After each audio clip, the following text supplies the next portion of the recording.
Alright guys, so let's start. So I would like to do a recap from that we need in order to cover the topic today. And this recap is about the time series components. Yes? So we say that every time series has a systematic part and a non-systematic part. Systematic part is the level.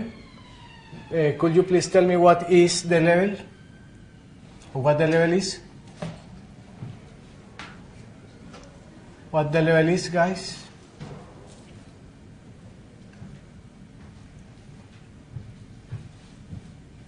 The level? Adam, do you remember? No? Keila? Charlotte?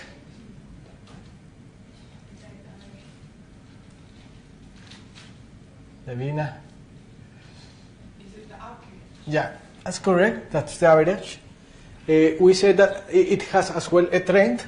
Yes, the trend obviously it shows us where is the time series going.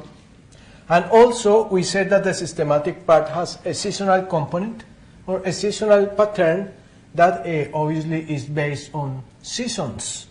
Yes, so think out of seasons. For instance, an example of seasons are the seasons like Christmas season. Yes, where usually we have a spike in sales.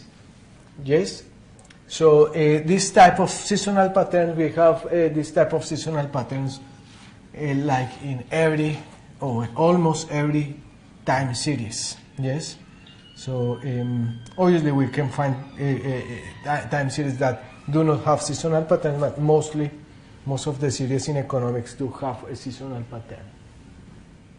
We also cover additive trends and multiplicative trends. Yes, so being additive, something like is, you know, like the ambulance that just passed by.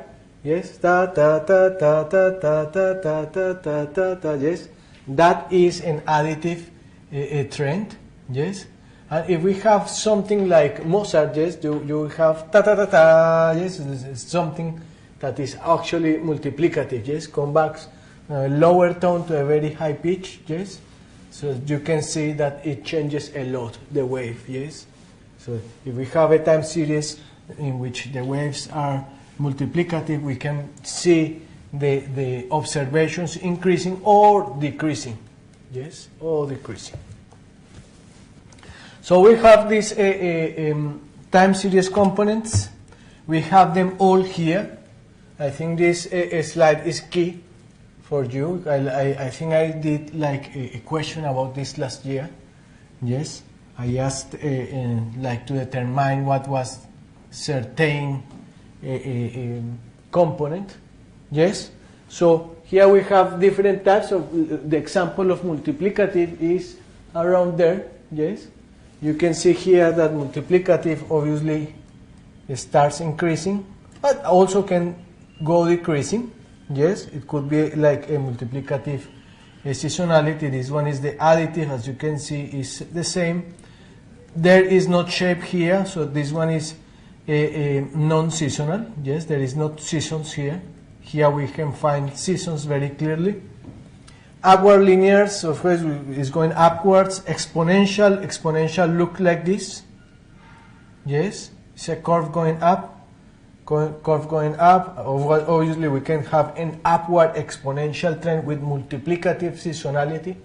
I think you know now what is this. You know probably that can, you know, sounds very hard, but in the reality you know that it's very simple. Yes, upward exponential going up like in an exponential curve, and a multiplicative seasonality, you know, that is increasing the observations fluctuations. This is a third order polynomial trend. So as you can see, these third order polynomial trends are breaking into 3 points, yes, or 3 segments, 1, 2, and 3, yes. So you can know that you can as well have polynomial trends. Before starting all the theory, what is a quadratic trend? So let's type here quadratic equation plotter. I want to see if there is, I think it's this is the web page, which is desmos.com. So here, guys, we have this equation, yes. As you can see, this is a quadratic equation because, can you see very well there, guys? It's a quadratic equation simply because we have this x to the power of 2. As 2 quadratic, you know, we call it quadratic because it's to the power of 2. If we say this is at the power of 3, we just simply type here 3. This is a quadratic one. Can you see the plot? Yes, this is a, this is a cubic because it's at the power of 3. Yes, so with 2 quadratic, I can copy this one, Control C, Control V, and I'm going to do a cubic. And I would like to change the color. Oh, how can I do that? I know I can do that, but I need to find the right way. Done. Yes, so in blue we have the quadratic trend. In blue we have a cubic equation, and in red we have a quadratic equation. You see, guys? Simple, very easy. Yes? Now let's look at what happens if we change the coefficient A. Are you ready? So let's change the coefficient A. So the coefficient A is taking values from -10 to 10.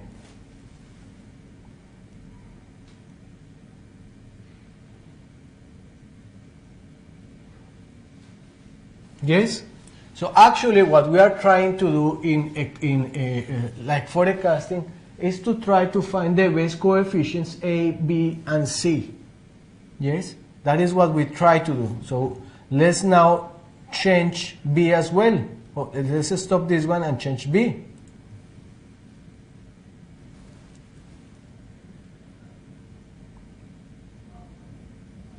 Is not this fantastic? You can observe this forever. I think. And let's now change C.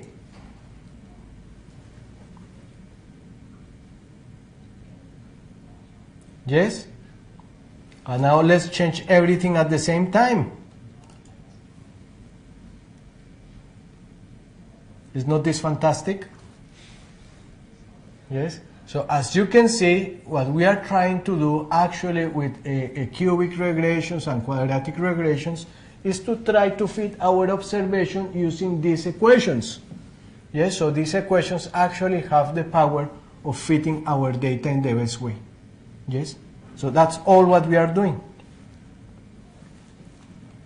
I want to open my data set. So if you go to learning materials and then go to data sets, you will find a nice data set that I download for the ONS. So let's work on this one. So what I did was to make a plot with this data, with the inward FDI. I would like to do now like the total FDI or net FDI. Yes, taking into account that for an indirect investment that is outward and inward at the same time. So what I do is simply the inward minus the outward. Yes. So as we can see, probably the UK is a net contributor up until 2016, and I can plot this thing. So I just select this, I go to insert, it's a bit slow, I'm going to delete this, insert, where are the graphs here? I can fit this line. I want actually something like this. This is the net FDI. Yes. So I'm going to pass this one to an object in new sheet. Yes, so this is the FDI. Simply in Excel, what you do is to go to right click and add a trend line. You have, by default here, you have a linear trend line. Yes, and you can see the trend line here. And you can display the equation and the other results for this equation. I'm going to put this in a different, like this, something big. So this is the equation, and very quickly we did linear regression using Excel. Yes, this is the equation. And this linear regression is depending obviously on time. Yes, this x is time 1, time 2, time 3, time 4, time 5. So we can forecast using this, because if this is time 1, 2, 3, 4, 5, 6, 7, 8, 9, and 10, yes, we can put here 11 to see what happened in year 11. Yes, that's it. Yeah, we can also ask, if we go here and click on this forecast, we go to format trend line, and we can ask here Excel to forecast, let's say 3 years. Let's type here 3.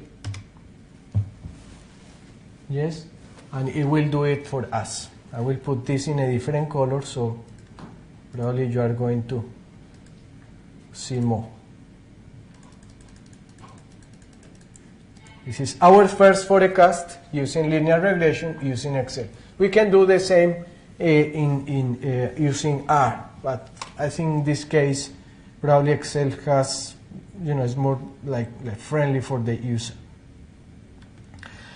Apart from this, guys, we can have as well an exponential trend line. So we do the same, right click, add trend line, and then we can add an exponential, probably a logarithmic trend line. Yes, like this. We can put the logarithmic, and we can use as well a cubic relationship if we want. Yes, this one is cubic.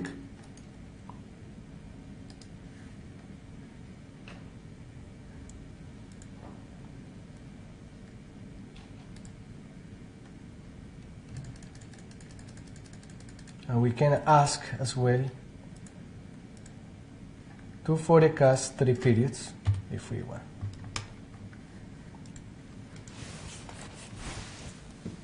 Yes? So everything done with the help of Excel.